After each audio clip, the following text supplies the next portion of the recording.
Between 1936 and 1938, Soviet dictator Joseph Stalin carried out a ruthless campaign against dissenting members of the Communist Party and others he considered disloyal. This campaign, known as the Great Purge or Great Terror, cost the lives of approximately 750,000 people and sent an additional 1 million people to gulags, or forced labor camps. In 1924, Vladimir Lenin, the leader of the Bolshevik Party, died, leaving no clear successor. He was wary of Stalin, and had written in his will that he did not want Stalin to succeed him. During the last years of his life, he suffered several strokes, preventing him from making his suspicion public. Meanwhile, Stalin was elevated to the position of Communist Party General Secretary.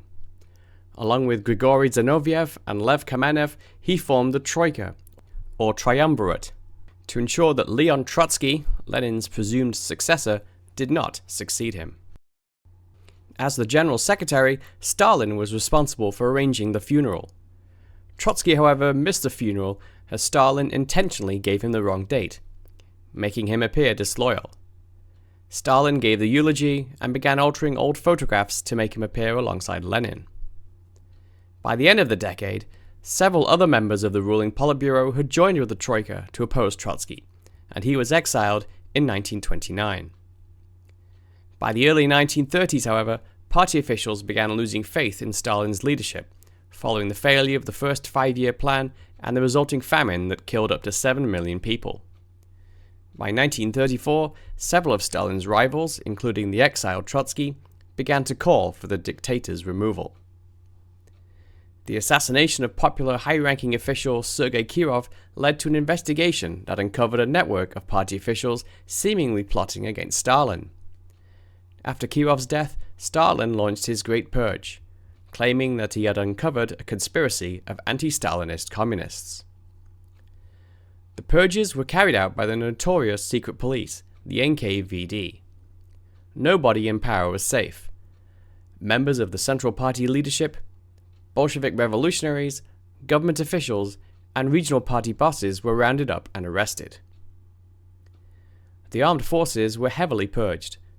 3 of the 5 marshals of the Soviet Union, most of the army commanders and navy admirals were arrested and executed. Almost all of the Bolsheviks that had played prominent roles in the Russian Revolution and Lenin's government, including Zinoviev and Kamenev, were executed. Ordinary citizens were not spared. Peasants that had either refused to work in the collective farms or were accused of not working hard enough faced labor camps and even execution. Engineers, peasants, railway and other workers were arrested and accused of sabotage or wrecking if their factory or workplace suffered a work accident. Of the 35,000 members of the Russian Orthodox clergy, 85% were arrested. Ethnic cleansing was also rampant.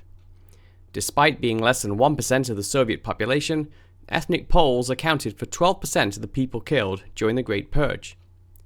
It's estimated that around 20% of these victims were merely suspected of being Polish, but were arrested anyway. Family members of those arrested were not spared either. Wives were sent to labor camps, and their children to orphanages. Family possessions were confiscated. The NKVD operated on a quota system. Officials were given a certain number of so-called counter-revolutionaries to arrest, even including those with non-Russian names. Thousands of writers, scientists, and artists were arrested. Between 1936 and 1938, 27 Soviet astronomers, whose research on sunspots was denounced as un-Marxist, disappeared. Meteorologists were purged for failing to predict weather harmful to the crops. A series of show trials took place in Moscow, where former Communist Party officials would routinely confess to treason and beg for death sentences. These confessions were made after great psychological pressure and torture had been applied. The accused were beaten, made to stand or go without sleep for days, and threatened with their family's arrest and execution.